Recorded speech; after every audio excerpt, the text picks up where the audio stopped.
Hello and welcome back to In the Dugout. I'm Alex and this is the Dugout Debate.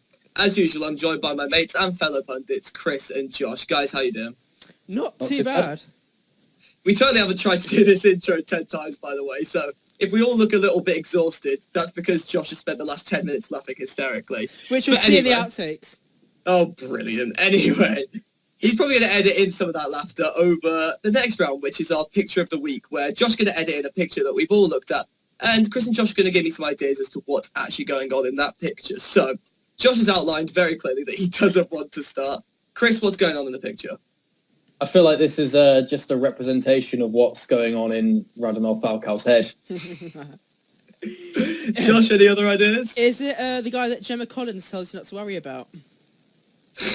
We haven't heard that joke already in the previous takes. If you hadn't copped up, we would have had to re-record, wouldn't we? This is actually the furthest we've got. This is proud moments. Chris, any other suggestions? I'm going to take us a little bit further. So Pele advertised for Subway. Is this the guy who Greggs have now got on board? I think that I would buy from Subway so much if Wayne Shaw was actually advertising for them. He's clearly a pie man. I think he was actually offered a job by like Morrison's or someone as like a pie taster. That might have just been a fake rumor anyway. Anyway, Josh, what's actually happening? Is it the ill-fated British sequel to American Pie? Just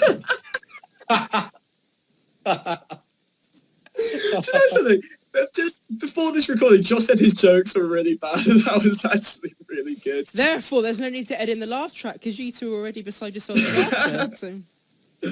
What can I say? It's the best episode ever. That's not a meme. Chris, what's going on? That's not. This is, of course, it's Sutton United's former reserve goalkeeper Wayne Shaw, who ate a pie during the game. Yeah, so pretty much during Sutton's 2-0 defeat to Arsenal in the FA Cup. The camera showed Wayne Shaw, aka the roly-poly goalie, sitting on the bench for Sutton United, eating a pie. And it was kind of a meme for about 40 minutes, and then it actually turned into something much more serious, which I want to ask both of you guys about. Because I believe Sutton were being sponsored as a one-off thing by Sunbets, and Sunbets had an 8-to-1 odds for Wayne Shaw to be pictured eating a pie on the bench. And now he's been forced to resign by Sutton United, potentially sanctioned by the FA, because it turns out he knew about these odds and was doing it potentially to rig money for possibly himself and the other players. And lots of people come out in support of him because of the way he's treated Sutton United as a club. Other people have said he's majorly breached rules. What do you guys both think about this? Josh, I'm going to come to you first because you're by far the most opinionated out of all of us, so I'm sure you'll have some sort of strong opinion on what you think about this.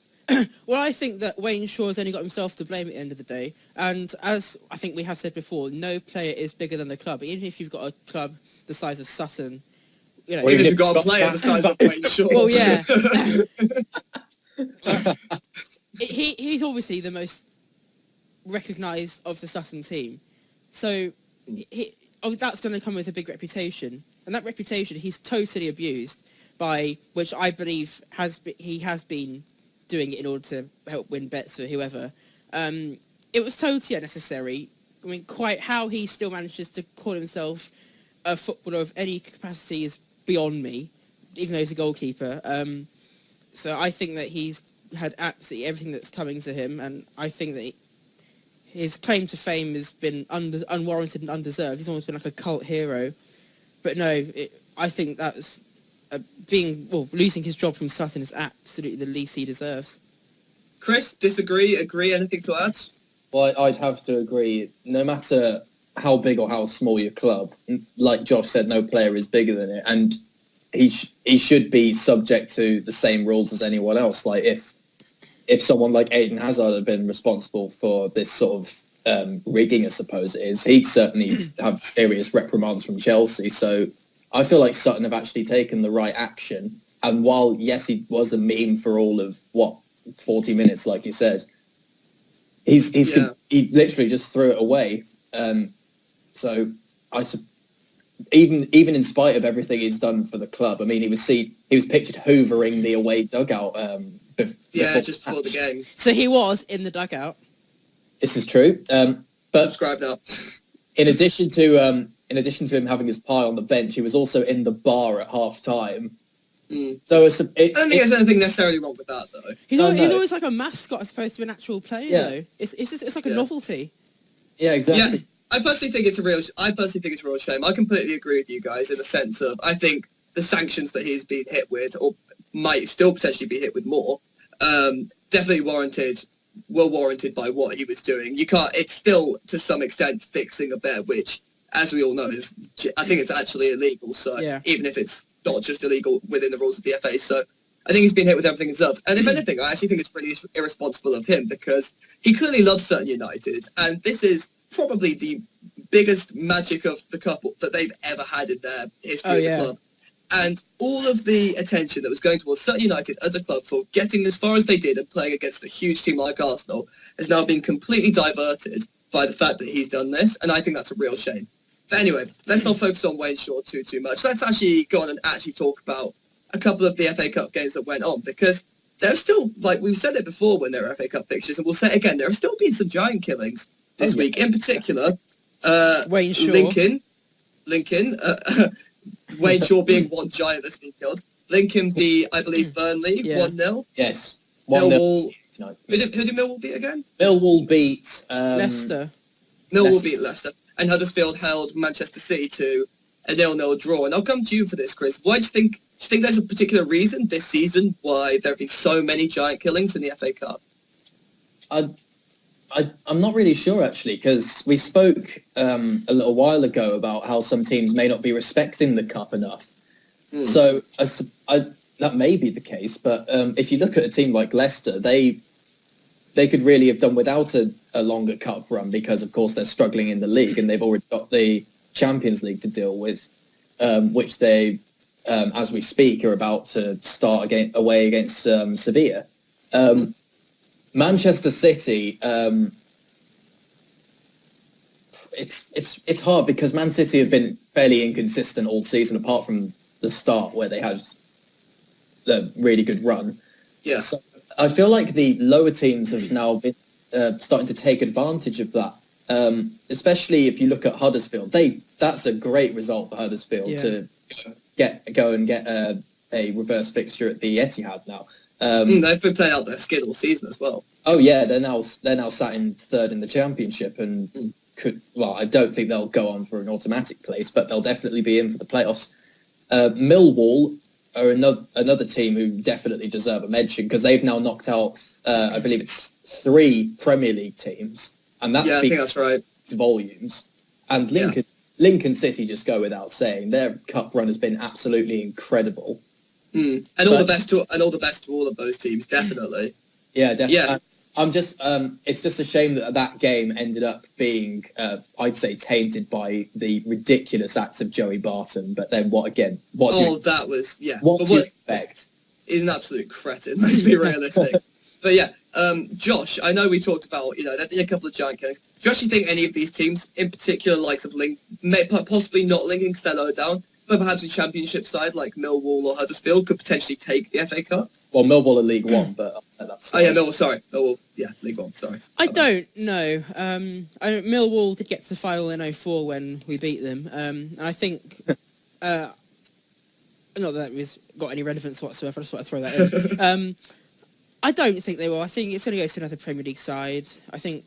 I honestly think whoever wins out of United or Chelsea in the quarter-final will go on to win the whole tournament. I think that... I've said this in the previous rounds that I think that Lincoln's run will come to an end. I don't think it will last into the final. I think it's absolutely amazing, and you might want to sort of get this in writing or just save the moment. I was wrong in episode 1 when I said that it was just one of those things when those teams are getting through. It's beyond one of those things. It's just amazing, and I think it's a combination of the desire of the lower league teams and the fearlessness, you sort of think of the David versus Goliath. They've got no expectation about them. But like when Leicester won the league. And I think when you have the Premier League side that are expected, they're probably playing a bit nonchalantly. So I think that, Lincoln might come unstuck, I think. I think they're riding a wave, but that wave's about to crash. And I think... If they got to Wembley, I think it would just be the most amazing FA Cup story in modern history, but I don't think it's going to happen. Yeah. Well, let's see. There's a possibility that, going into the later parts of the season, if there are bigger teams still in the FA Cup, perhaps they'll have to focus more on trying to achieve a top 6 or a top 4 finish, or perhaps if it's a more relegation-looking team, they might have to focus more on the Premier League, which might give one of these sides a chance to progress a little bit further than it might otherwise do in the FA Cup. And I think everyone would love to see that. But anyway, that's enough FA Cup chat for now. Let's move on to another slightly more quirky round, which is our number of the week, which this week is the number 8. So, Chris, I'm going to come to you first again. So, what could 8 mean? Is it how many people per year die whilst waiting for their Internet Explorer page to open? Does anyone even have Internet Explorer? It's all about Edge. No one uses Internet Explorer. It's all about Edge now. I have to use it at work. To be fair, I have to use Internet Explorer for Sky Go because Edge doesn't support it for some reason. Anyway, that's a totally irrelevant piece of information. Josh, you can play your laugh tracker. Anyway, Josh, what are you saying? What, the laugh move or just me laughing on my own? Yeah, why not? You can edit like 4 of you laughing, like just as a one person laugh track. You can never get enough of me. Anyway, what do you think it could mean? What's number 8? Is it, at what age does Adam Johnson draw the line? Oh my god. We said no pedo, Joe. No, we didn't. God damn it. At some point, Adam Johnson being a nonce was going to get mentioned. Let's be real. He's probably watching this, so hi. Now we're a bit old for him. Chris? Is it how many members of the Labour Party would actually vote for Jeremy Corbyn? I think that's closer to 0. Is that how many members plus 8 would vote for Jeremy Corbyn? Josh, what's the number actually mean? I've got one more actually. Is it if Wayne Shaw were asked to describe his figure, what figure would he give? If he's wearing a belt, maybe.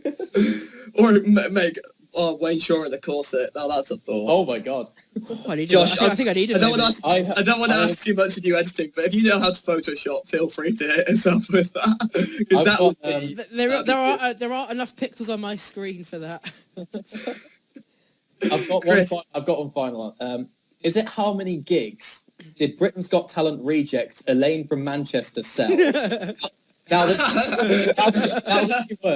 she works part-time at Curry's PC World. That's such a niche meme. No one's going to have a clue. Josh. Is that based on the Frankie Boyle, Leon Jackson now selling records at HMV Paisley? Yeah, it was. Yeah. I'm not going to deny that. No, it's of course. Joke stealer. How many goals were scored combined in the Monaco versus Manchester City match? Of course, that's the answer. Totally didn't pre-plan that. Well worked out, Josh. Really proud of you there. I did get an A GCSE maths, so I'm pretty good at the old arithmetic. But yeah, obviously we're recording at the time of recording this. It's Wednesday, and yesterday there were 2 very, very entertaining Champions League games on. Atletico Madrid beating Bayer Leverkusen 4-2, and Manchester City beating Monaco in a really thrilling game to come back and win 5-3. In what many have described as arguably one of the greatest Champions League knockout rounds of all time. And Chris, I'm going to come to you first for this one. And we're going to talk about Monaco a little bit more in depth later on. But for Man City in particular, they were 3-1 down at one point and have come back to win 5-3. We've talked a lot about Man City perhaps lacking a bit of spine in that team under Pep Guardiola so far. Could this be possibly a turning point for them in terms of really getting the spine they need to go on and challenge for the title in the tough games? I wouldn't say it's the spine that they need, because let's not ignore the fact that they have conceded 3 goals. I mean, both teams' defences were absolutely appalling. But if you're able to throw your defence to the wind and just go for the all-out attack, essentially, and you can score 5 goals against, a team that is currently top of the French league, which I suppose isn't really saying much given how PSG have dominated that for so long. But now it is, I'd say. But now that they can actually say they've managed, it is a thrilling game. Let's not deny that.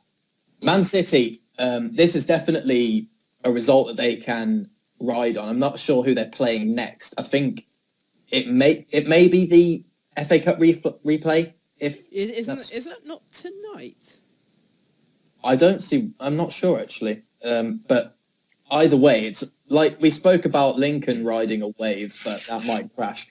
This could be like a wave breaking for Man City, and they could ride this and then push on for more in the Premier League. Josh, what do you think that this game spells out for Manchester City in particular? I think that they could probably do with a run in the Champions League because obviously the league's out of their reach. There's no EFL Cup. Their FA Cup status is looking a bit shaky. I think they're still progressing that. So I think that Pep needs to throw all of his eggs into this Champions League basket because I think it's vital, not just for his job security, but also just for the status of the club in general. I think it's absolutely vital that they progress as far as possible. That said, obviously Monaco have got a decent side, but conceding 3 goals for a team of Man City's, how do you word it, sort of... Calibre? No, not calibre. For the competition they have in the Premier League, if they're conceding 3 goals against Monaco, then it doesn't spell anything very decent for them in the Premier League. So I think that's arguably a little bit unfair. Monaco, if I'm not wrong, by quite some margin, Monaco have been the most free-scoring team in Europe this season. And I know you could say it's only in League One. I think that's overall. No. I'm saying is that in all competitions? Yeah, I believe so. Okay. I still think that City's defence is a bit dodgy. So I think that John Stones that's completely out of his depth in that City defence. Claudio Bravo, you think he'd have adapted to at least a Champions League match. He still looks a bit out of place. But he wasn't even playing. It was Caballero. Oh yeah, so he was. I didn't actually watch the game. I didn't watch the highlights. No, fair enough. But we can't take anything away from Monaco at the end of the day. I know I've had a go at City, but Monaco, Radamel Falcao's had an absolute resurgence, and I think he's proof that the Premier League's not for everyone. He can basically forget the last 2 years of his career, and it was like nothing had happened. He's playing out of his skin, and then there's also Mbappe, who's younger than me, which is weird. Who's completely setting the world alight, and I think he's definitely one to watch.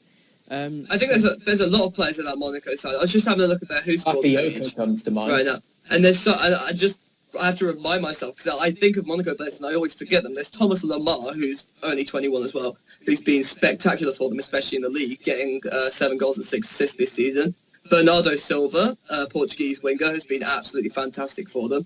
Not forgetting that they've got a couple of solid defenders in the likes of Kamil Glick, who came from the Serie A, having had a very good season there last season. So I think Monaco have got a very, very solid team, and I think it would be doing a serious disservice to them to credit them scoring 3 goals merely down to City's poor defence. But anyway, that's enough talking on Monaco and Manchester City. To just have a little bit of chat on the Atletico Bayer Leverkusen score. Is it really a surprise, Chris, to see a side as good as Atletico Madrid with an attack as potent as they do with the likes of Griezmann up front, putting 4 past Leverkusen? I don't think so, because Leverkusen are... I'm not going to say they're a bad team, because they aren't. They're regular Champions League and Europa League contenders. But when you look at Atletico Madrid, they reached the final of the Champions League last season, and I did watch that game. It was... They can put up a really good contest against, especially teams like Real. So when you have, because they've now got Fernando Torres scoring again, they've got the likes of Griezmann at their disposal as well. Gamero as well. Kevin Gamero, Yannick Carrasco, plenty of players who have a very good attacking threat. Saul is another one who comes to mind, and he's a midfielder. So when you have players across the entire pitch who can score goals, it doesn't really surprise me that they were able to stick 4 past a team like Leverkusen, especially away from home. So that'll definitely be something to take with them to the home leg at the Vicente Calderon. Well, that should be something that's really interesting to see how the second leg of both of those games go, because I genuinely think that Monaco could really pull off a scalp and beat Manchester City. We'll have to see how that goes. Anyway, at the time of recording, I believe the Champions League fixtures for tonight, which is Wednesday, have just started.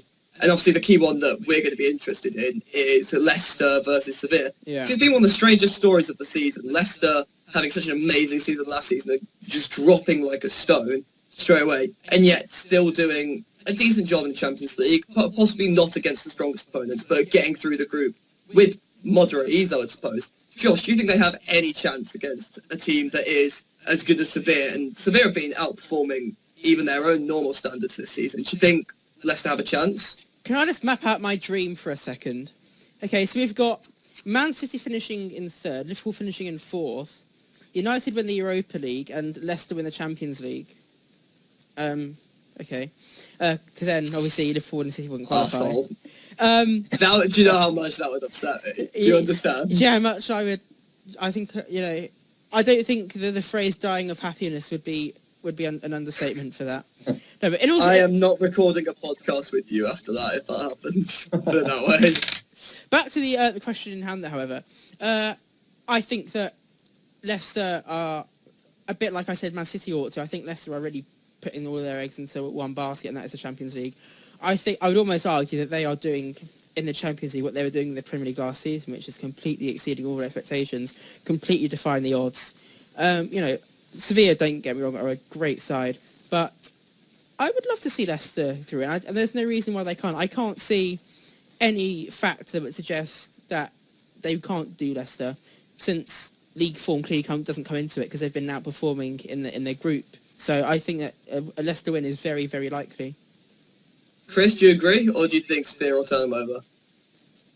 It's hard to say because Sevilla, I believe they've now won 5 Europa Leagues. And they've won the last 3, haven't they? They've won the last 3. Yeah, having been disqualified from the Champions, having sort of gone out of the Champions League though. So true. Yeah, the Europa League has been like their main ticket into the Champions League over the past few seasons, but they have been improving in the league. If my memory serves me right, they're 4th at the moment. I think they might actually be 3rd. I think they might be above Atletico Madrid, but you might be right in saying they're 4th. They're in the top 4. Certainly. They're in the top 4. And we've spoken about how La Liga is probably behind the Premier League in terms of its competitiveness, certainly. So a team like Sevilla are definitely going to be a really tough test for Leicester, because if you look at their group, that was perhaps one of the easiest groups they could have had. And that's one of the easiest groups I've ever seen. Exactly. It's only because they won the Premier League last season that they ended up having such an easy group, in my opinion, of course, that they've been able to reach this stage. So I actually think that Sevilla will be the ones to knock them out. And then that could actually impact Leicester in the league, because then it's like, okay, we're out the Champions League now, we can focus on Premier League survival, which you would never have been saying for Leicester at this time last season. Fair enough. Well, we'll preview all the second legs to those games next time we do the podcast. Obviously, that'll hopefully be before those games come up, so that's when we'll talk about them. But just to get a cheeky score prediction for that particular game tonight, what do you guys think is going to be just the simple score in the Leicester-Sevilla game? Chris, I'll come to you first. I'm gonna say 1-1. Yeah, I was going to say the same thing, actually. Fair enough. So, close game then. Yeah. Is it at the King? Is it at the King Power? Or is it at? No, it's at its ground. That'd be a very good result, away goal. Yeah. Coming away and just grinding out a result, which they did do so well in the league, and perhaps they'll be able to recreate that kind of defensive form in the Champions League, even with the absence of N'Golo Kante.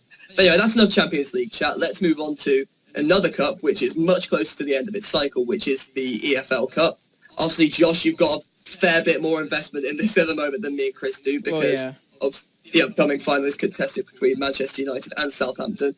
Naturally, you'd expect Manchester United to win ever since they sort of had a bit of a poor start to the season, but ever since they've been performing really, really consistently. Caught up something like a 10-point gap. Yes, there's been loads of jokes about them being 6th, but they've really closed the gap and are really now pushing to that top 4 spot.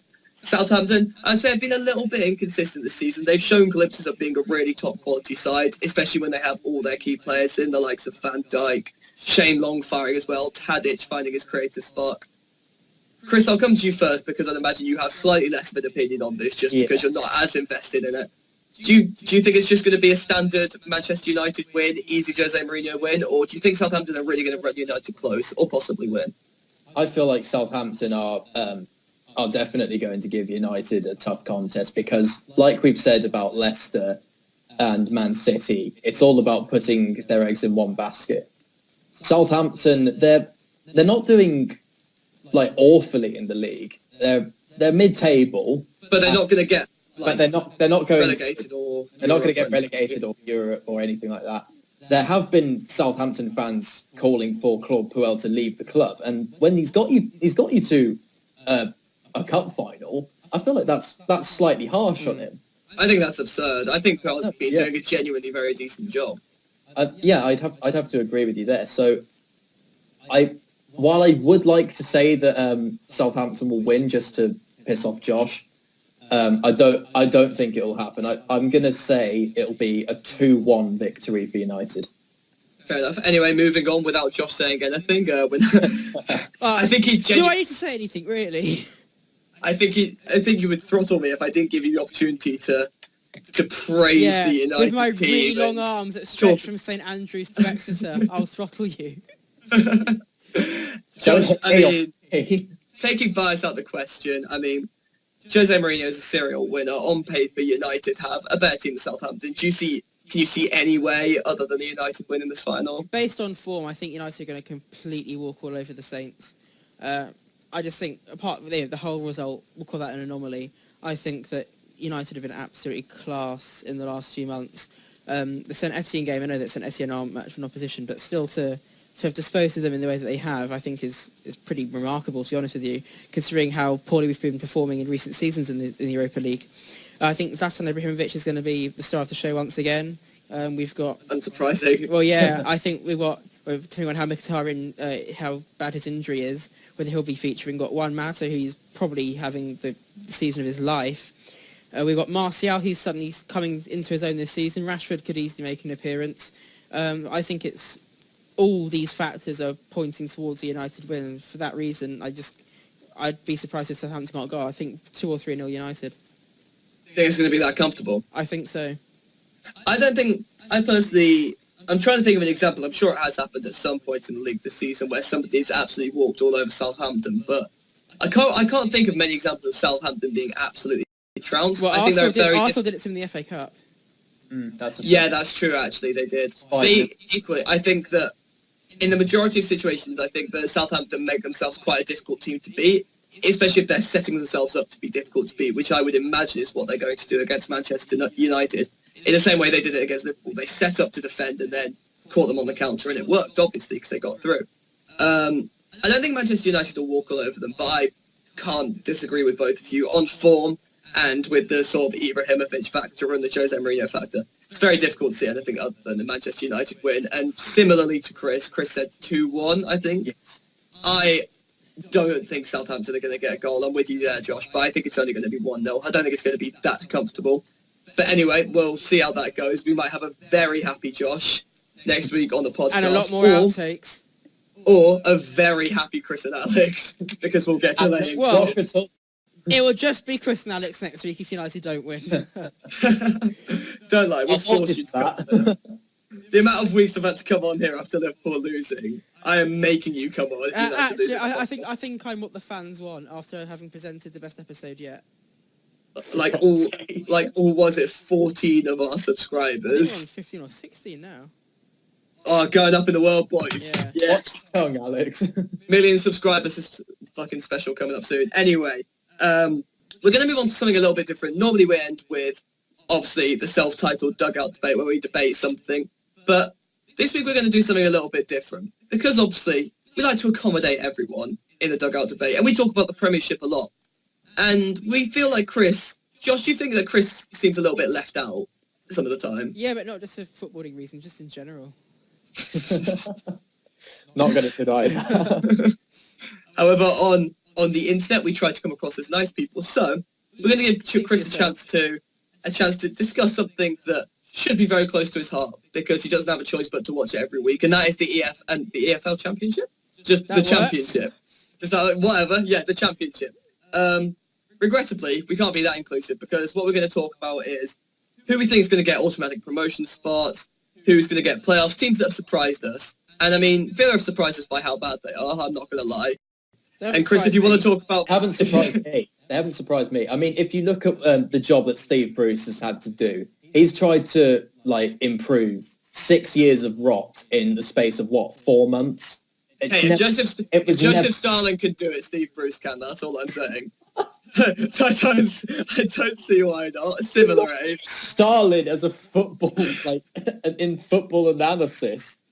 Much like Dejan Lovren, he was the man of steel. But anyway, I want to make an anti-communist reference. I don't want to get this channel shut down, so I'll just leave it there.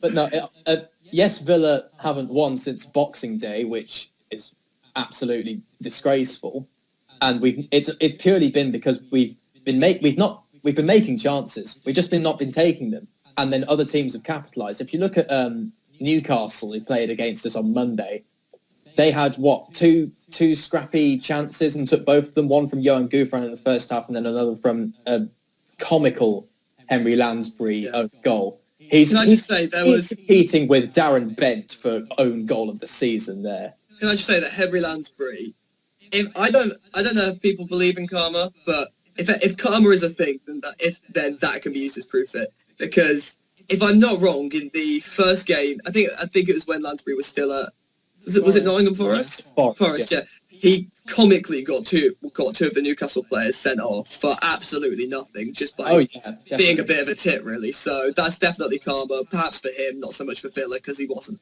at Villa at the time. But anyway, that we'll leave Villa for now, because they're definitely not going to get promoted. Maybe next season. From League One. See, League One. Yeah. But we'll see when they're playing Exeter City, big up, in League One next season. But let's talk about the top six for a minute. Josh, I'm going to come to you first on this. I mean, if I'm not wrong, it's currently Newcastle and Brighton and Hove Albion in the top two automatic promotion spots.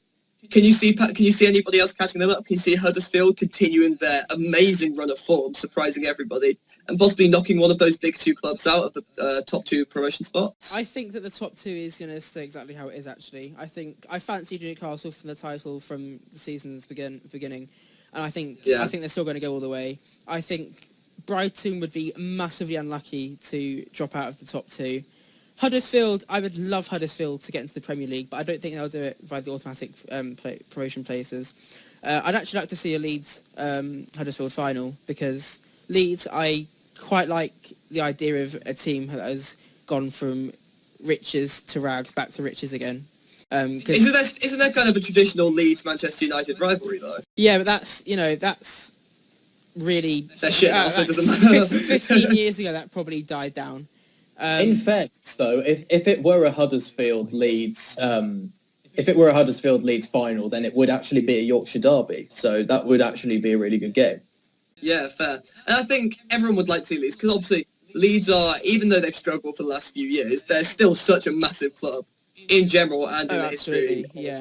In the history of English football and football in general. So it'd be really good to see them. It's good to see them competing at a high-ish level again, definitely. And I'm just looking at the Championship table now, and obviously the top six, we've talked about Newcastle, Brighton, Huddersfield, Leeds. The other two spots are made up by Reading and Sheffield Wednesday. But looking at it now, Sheffield Wednesday are in sixth, and the team that's close to them is Norwich City, who are 7 points off them with 51 points compared to Sheffield Wednesday's 58. Chris, can you see that top six? Obviously, positions within it might move around. Can you see any other team breaking into that top six? I honestly can't. The only real team who look like they could is actually Fulham, because they've got 2 games in hand on Norwich and they're only 2 points behind them. Granted, yeah. Fulham have been another real surprise this season. Slaviša Jokanovic has done an incredible job with Fulham, and they are definitely another big club who dropped down into the Championship quite recently. So it would be nice to see them maybe make the playoff spots, but I honestly can't see it happening with that gap. I feel like Jaap Stam definitely deserves a mention with what he's done at Reading, because true. That is incredible. And if my memory serves me right, I think it's Carlos Carvajal who is at Sheffield Wednesday. He's been there for a fair while, I think. And Sheffield Wednesday made the playoffs last year. They made the playoff final last year and were only pipped to the post by Hull. So I wouldn't say it's unusual to see Sheffield Wednesday in the playoffs, but Newcastle and Brighton are dead certs to go up. Oh yeah, 100%. I feel it's going to be a Huddersfield Leeds final, playoff final. That's definitely the final that I would want to see, and Josh has obviously outlined that he would want to see that final as well. The last thing I want to talk about with the Championship, and actually with the whole podcast as a whole, is Newcastle United. Obviously, very surprisingly went down last season. I don't think at the start of last season anybody was expecting a club as big as Newcastle to go down. And we can debate how much being in Championship will have affected them and stuff like that. Looking at how they've played, and Chris, I'm going to come to you because I'm just assuming that you've seen a little bit more of Newcastle than me and Josh this season. I mean, from what I've seen, it seems like they have a little bit more quality than most of the other Championship teams. That's what usually gets them through games. But I watched some of the highlights of the Newcastle-Aston Villa game, and I don't know if this is a theme. I've seen a couple of True Geordie videos, and he said that it definitely is, where they almost struggle to string too fast together half the time. They're scraping through because they're better, but they're not playing well. Do you think when they almost inevitably do go up that they'll be able to really bring the level up to really stay up in the Premier League and re-establish themselves? That will be dependent on two factors, and that is Mike Ashley and Rafa Benitez. And it'll be completely dependent on who has control over the transfers. Because Rafa Benitez is we're not going to argue, he is a brilliant manager. Absolutely. And Newcastle keeping hold of him is nothing short of incredible. And I have massive respect for Rafa Benitez for actually staying. But his philosophy in terms of bringing in players is the complete polar opposite of Mike Ashley. Mike Ashley he turned Newcastle into a cost-cutting team. Rather than bringing in like proven Premier League talent, he went and signed like maybe players from France. It's very similar to what Villa were doing last season when we got relegated, as did Newcastle, bringing in players who weren't proven talents like Jordan Veretout, Jordan Amavi, those sorts of players. And the same thing was done with Newcastle, bringing in the likes of Mitrovic or Florian Thauvin. Mitrovic has now proven himself in the Championship, and there was definitely talent with him when he arrived from Anderlecht.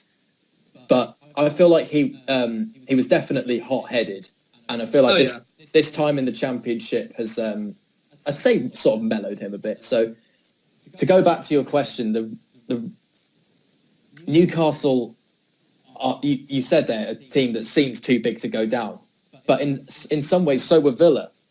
It's no True.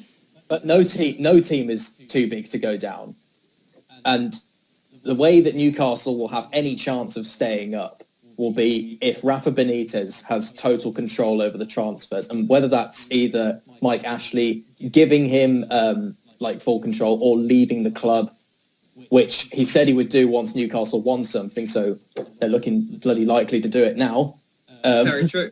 Yeah. So yeah, that'll be the main reason for why Newcastle would have any hope of staying up once they go back up. In response to that, I just want to say, you were saying that Mike Ashley is the sort of the reason for which Newcastle have had their several issues over the years. I actually think it stems from the sacking of Bobby Robson, to be honest with you. I think from then on, I think it was 2004, 2005, from then on, I think Newcastle completely struggled. They failed to replace a manager of his calibre. They didn't replace Shearer properly. And obviously they got relegated in 2009, and then they were sort of just about keeping their heads above water after gaining automatic promotion again. So I don't think last season Newcastle were too big a club to go down. I think in 2009 they might have been too big a club. I think they were just a case of just battling relegation season on season.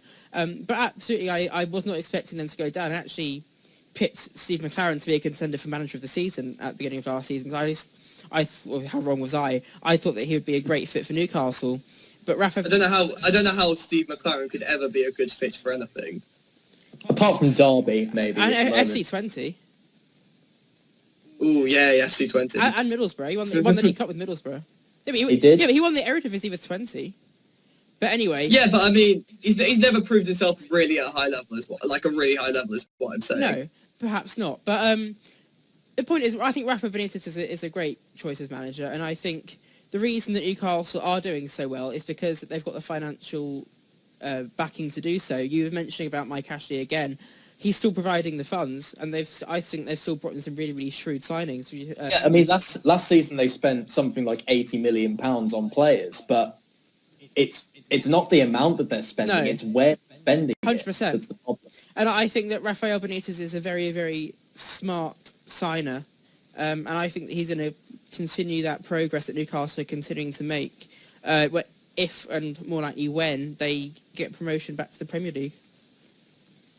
Fair enough. Well, that's been some really good Championship chat. Thank you guys for doing that. You're because, very welcome.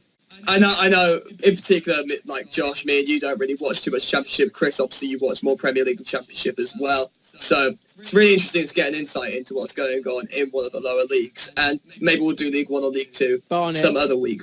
But anyway, you'll find out about Josh's love for Barnet when we do so. But that does bring an end to this episode of the Dugout Debate. It's been very match preview and review centric with a little bit of something different at the end. So obviously, hope you guys enjoyed it. Hope you guys, Chris and Josh, you both enjoyed it as well.